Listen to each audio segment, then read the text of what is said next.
ശ്രീ മുഹമ്മദ് അൻവർ, അദ്ദേഹം ACF ആണ്.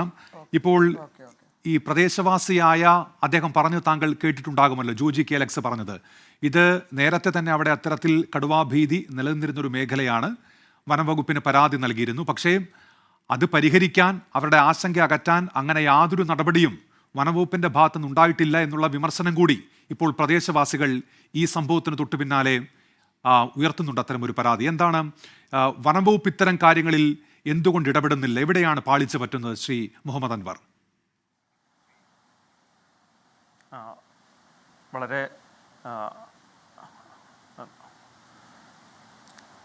സംഭവിക്കാൻ പാടില്ലാതിരുന്ന ഒരു സംഭവമാണ്. വളരെ ദൗർഭാഗ്യകരമായ ഒരു സംഭവമാണ്. ഒരു മനുഷ്യജീവൻ രക്ഷപ്പെട്ടു. പക്ഷേ വനം വകുപ്പ് നടപടികളൊന്നും സ്വീകരിക്കുന്നില്ല, അല്ലെങ്കിൽ നടപടികൾ എടുക്കുന്നില്ല എന്നുള്ളത് പൂർണ്ണമായും ശരിയല്ല. അതായത് ഈ അടുത്ത സമയത്ത് അവിടെ ക്യാറ്റിൽ ലിഫ്റ്റിൻ്റെ ഒരു ഇഷ്യൂ ഉണ്ടായിരുന്നു.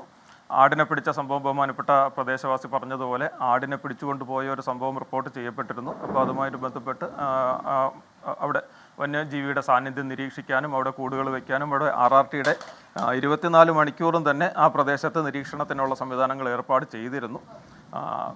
പക്ഷേ അടുത്ത സമയങ്ങളിൽ, പിന്നെ അതിനെ തുടർന്നുള്ള സമയങ്ങളിൽ വന്യജീവിയുടെ സാന്നിധ്യം അവിടെ തുടർന്ന് കാണപ്പെടുകയുണ്ടായില്ല. അതുകൊണ്ട് ഇപ്പോൾ ഈ ഒരു സംഭവം എന്ന് പറഞ്ഞാൽ അവിചാരിതമായി അടുത്ത ദിവസങ്ങളിലൊന്നും കടുവയുടെ സാന്നിധ്യം ആ പ്രദേശത്ത് ഇല്ലായിരുന്നു. അത് ഒരു കണ്ടിന്യൂസ് ആയിട്ട് 5 ഹെക്ടർ അതുപോലെ 10 ഹെക്ടർ വിസ്താരമേറിയ തോട്ടങ്ങൾ, റബ്ബർ തോട്ടങ്ങൾ നിറഞ്ഞ ചെങ്കുത്തായ ചരിവ് കൂടിയ ഒരു പ്രദേശമാണ്. അപ്പോൾ അവിടെ ആ പ്രദേശത്ത് അതായത് മെയിൻ്റനൻസിൻ്റെ അഭാവം കൊണ്ടൊക്കെ റബ്ബർ തോട്ടങ്ങളിൽ കാട് പിടിച്ചൊക്കെ കിടക്കുന്ന, അതായത് കടുവയ്ക്ക് വനത്തിലൂടെ കണ്ടിന്യൂസ് ആയിട്ട് സഞ്ചരിച്ച് വരാൻ പറ്റുന്ന രീതിയിലുള്ളൊരു ടെറൈനാണ്.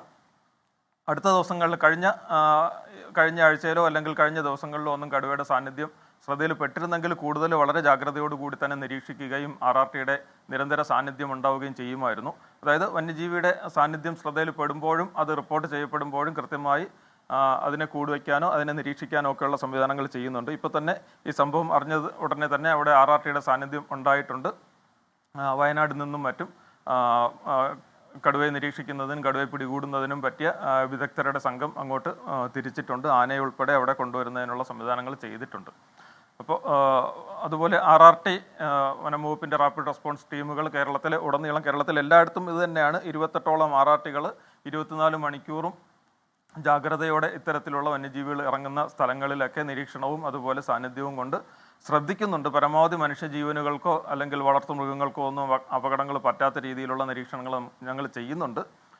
എന്നിരുന്നാലും ഇത്തരത്തിൽ കൂടുതൽ ഇതുപോലുള്ള വനത്തോട് ചേർന്ന് കിടക്കുന്ന തോട്ടം മേഖലകളിലോ അല്ലെങ്കിൽ അത്തരത്തിലുള്ള പ്രദേശങ്ങളിലൊക്കെ അടിക്കാടുകൾ നീക്കം ചെയ്യുക എന്നുള്ളത് കഴിഞ്ഞ മാർച്ചിലാണ്, 2024 മാർച്ച് മാസത്തിലാണ് സർക്കാർ വന്യജീവികളുമായി ബന്ധപ്പെട്ട ഇത്തരത്തിലുള്ള അപകടങ്ങൾ പരമാവധി ഒഴിവാക്കുന്നതിന് വേണ്ടിയിട്ട് ഇത് ഒരു സംസ്ഥാന സവിശേഷ ദുരന്തമായി പ്രഖ്യാപിച്ചതും മറ്റ് പല വകുപ്പുകളുടെ സഹകരണത്തോടുകൂടി പല നടപടികൾ സ്വീകരിക്കുകയും ചെയ്തിട്ടുള്ളത്. അപ്പോൾ അതിൽ വളരെ പ്രധാനപ്പെട്ട ഒരു നിർദ്ദേശമായിരുന്നു വനത്തോട് ചേർന്ന് കിടക്കുന്ന സ്ഥലങ്ങളിൽ അല്ലെങ്കിൽ തോട്ടങ്ങളിൽ, ജനവാസം കുറഞ്ഞ സ്ഥലങ്ങളിലൊക്കെ വന്യജീവികളുടെ സാന്നിധ്യം ഉണ്ടാകാനുള്ള സാധ്യത ഉള്ളതുകൊണ്ട് തന്നെ അത്തരം സ്ഥലങ്ങളിൽ അടിക്കാടുകൾ നീക്കം ചെയ്യുകയും വന്യജീവികൾ വരാനോ അല്ലെങ്കിൽ വന്നു കഴിഞ്ഞാൽ കാട് പിടിച്ച് കിടക്കുന്ന സ്ഥലങ്ങളാണെങ്കിൽ അവിടെ തങ്ങാനോ കൂടുതൽ സമയം ചെലവഴിക്കാനോ ഒക്കെയുള്ള സാധ്യതയുണ്ട്. ഇതുപോലെ അതിരാവിലെ വെളിച്ചമില്ലാത്ത സമയങ്ങളിലൊക്കെയാണ് റബ്ബർ ടാപ്പിങ്ങിന് വേണ്ടി തൊഴിലാളികൾ പോകുന്നത്.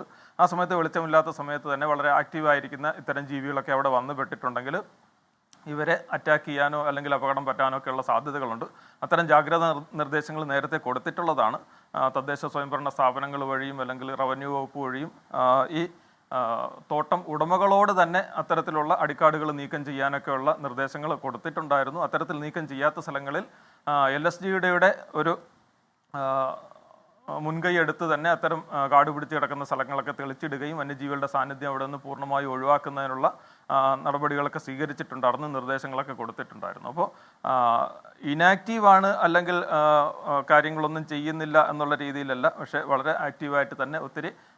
പക്ഷെ അങ്ങനെ പറയുമ്പോഴും ശ്രീ മുഹമ്മദ് അൻവർ, ഒരു കാര്യമുണ്ടല്ലോ, ഇപ്പോൾ ഈ ഒരു മേഖലയിൽ ഒരു വന്യജീവി ആക്രമണം ഉണ്ടായാൽ അല്ലെങ്കിൽ വന്യജീവിയുടെ സാന്നിധ്യം ഉണ്ടായാൽ അവിടുത്തെ ജനങ്ങൾ, അത് അവിടെ താമസിക്കുന്ന ആളുകൾക്കാണ് അതിൻ്റെ ആശങ്ക.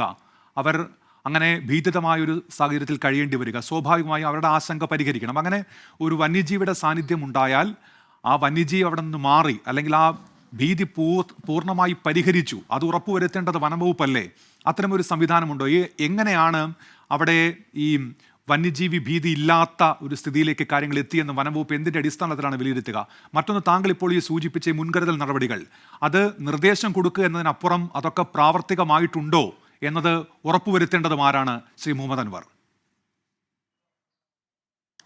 വിവിധ ഡിപ്പാർട്ട്മെൻറ്റുകളാണ് അതിൻ്റെ ഒരു നടപ്പിലാവുന്നുണ്ട് എന്നുള്ള സംഗതി ഉറപ്പുവരുത്തേണ്ടത്. വനംവകുപ്പ് മാത്രമല്ല, തദ്ദേശ സ്വയംഭരണ സ്ഥാപനങ്ങളും റവന്യൂ വകുപ്പും ഡിസാസ്റ്റർ മാനേജ്മെൻറ്റ് അതോറിറ്റിയും ഇതുപോലെ ഒരു വകുപ്പിൻ്റെ മാത്രം പ്രവർത്തനം എന്നുള്ള രീതിക്കുള്ളുപരി പ്രദേശവാസികളായ സഹോദരങ്ങളൊക്കെ വളരെയധികം ഞങ്ങളെ സഹായിക്കുന്നുണ്ട്.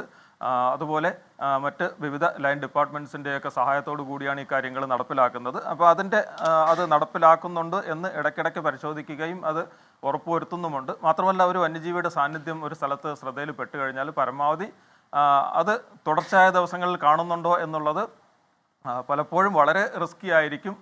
രണ്ടാൾ പൊക്കത്തിലൊക്കെ പുല്ല് വളർന്നു കിടക്കുന്ന അല്ലെങ്കിൽ അടുക്കാടുകൾ വളർന്നു കിടക്കുന്ന സ്ഥലങ്ങളിൽ തൊട്ടടുത്ത് ഒരു 10 മീറ്റർ അപ്പുറത്ത് പോലും ചിലപ്പോൾ ഈ കടുവയുടെ സാന്നിധ്യം ഉണ്ടെങ്കിൽ പെട്ടെന്ന് വനപാലകർക്ക് അത് മനസ്സിലാക്കാൻ സാധിക്കില്ല. കഴിഞ്ഞ 2 ഇൻസിഡൻസിൽ വനപാലകരെ പുറകിൽ നിന്ന് കടുവ ഇത്തരത്തിൽ പുറത്ത് കാണപ്പെട്ട കടുവ ആക്രമിക്കുകയും തലനാരിഴയ്ക്ക് വനംവകുപ്പ് ഉദ്യോഗസ്ഥരെ രക്ഷപ്പെടുകയും ചെയ്ത സംഭവങ്ങൾ വീഡിയോകൾ ഉൾപ്പെടെ നമ്മൾ മാധ്യമങ്ങളിൽ കണ്ടതാണ്. അവരുടെ ഒരു മനസാന്നിധ്യം കൊണ്ടോ അല്ലെങ്കിൽ അവർ ഇത്തരം കാര്യങ്ങളുമായിട്ട് അത് നിരന്തരമായിട്ട് അവർ ഇടപെടുകയും അവരുടെ പരിചയം ഉണ്ടാവുകയും ചെയ്തതുകൊണ്ട് ആ ഒരു സാന്നിധ്യം കൊണ്ട് രക്ഷപ്പെട്ടതാണ്. പെട്ടെന്ന് കയ്യിലുണ്ടായിരുന്ന ഷീൽഡ് എടുത്ത് കുറുകെ പിടിച്ചതുകൊണ്ട് മാത്രം കടുവയുടെ അടിയേൽക്കാതെയും അല്ലെങ്കിൽ കഴുത്തിൽ കടിയേൽക്കാതെയും രക്ഷപ്പെട്ടതാണ്. അപ്പോൾ ഇത്രയും റിസ്ക് എടുത്തിട്ടാണ് വനപാലകർ ആ പ്രദേശവാസികളുടെ ജീവനും സ്വത്തിനും ഒക്കെ സുരക്ഷ ഉറപ്പുവരുത്തുന്നതിന് വേണ്ടി ഈ വന്യജീവിയുടെ സാന്നിധ്യം നിരീക്ഷിക്കാനും അതിനെ അവിടെ നിന്ന് തുരത്തി ഓടിക്കാനും ഒക്കെ വേണ്ടി ശ്രമിക്കുന്നത്. ശരി. അപ്പോൾ പക്ഷേ പല ടെറൈൻസിലും ഇപ്പോൾ നമുക്ക് മറ്റ് പല സംസ്ഥാനങ്ങളെയോ അല്ലെങ്കിൽ പ്രദേശങ്ങളെയോ നമ്മൾ അപേക്ഷിച്ച് നമുക്ക് കേരളത്തിലെ വനത്തിൻ്റെ രീതിയിലും അല്ലെങ്കിൽ ആ ടെറൈനും ഒക്കെ പലതരത്തിലുള്ള ബുദ്ധിമുട്ടുകളുണ്ട്, പ്രായോഗികമായ ബുദ്ധിമുട്ടുകളുണ്ട്. നമുക്ക് ഡ്രോൺ ഉപയോഗിച്ച് നിരീക്ഷിക്കുക എന്ന് പറയുന്നത് ഒരു ഓപ്പൺ ഫോറസ്റ്റിൽ ഇപ്പോൾ മറ്റ് പല രാജ്യങ്ങളിലെയും ഓപ്പൺ ഫോറസ്റ്റ് സാവന്ന അല്ലെങ്കിൽ ധാരാളം മൃഗങ്ങളുടെ സാന്നിധ്യമുള്ള സ്ഥലങ്ങളിലൊക്കെ ഡ്രോൺ തീർച്ചയായും താങ്കൾ പറഞ്ഞത് ശരിയാണ്. ഇപ്പോൾ കേരളത്തിന്റെ സവിശേഷ സാഹചര്യമുണ്ട്. എല്ലാ ജില്ലകളിലും ഒരേ സാഹചര്യമല്ല. ഇപ്പോൾ വയനാട്ടിലെ സാഹചര്യമല്ല നമ്മൾ ഇടുക്കിയിലേക്ക് വരികയാണെങ്കിൽ അങ്ങനെ ആ നിലയ്ക്ക് കണ്ടുള്ള പരിഹാരം കൂടി വേണം. താങ്കൾ ദയവായി തുടരുക.